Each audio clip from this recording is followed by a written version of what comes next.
জ্যোতিষ গ্রন্থ অনুসারে শনিদেবকে ন্যায়াধীশ বলা হয়।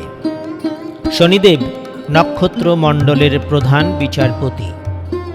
দেবাদিদেব মহাদেব শনিদেবকে এই দায়িত্ব দিয়েছেন। কেউ অপরাধ করলে শনিদেব তার সব কিছু কেড়ে নিতে কিছুমাত্র দেরি করেন না।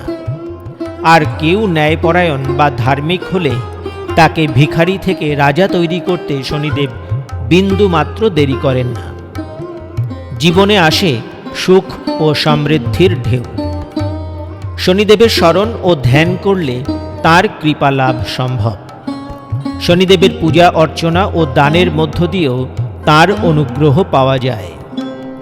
দ্বাদশ জ্যোতির্লিঙ্গ নাম উচ্চারণের মধ্য দিয়েও শনিদেবের কৃপা পাওয়া যায়। শনিদেব প্রীত হলে তার আশীর্বাদে সব কাজেই সাফল্য আসে।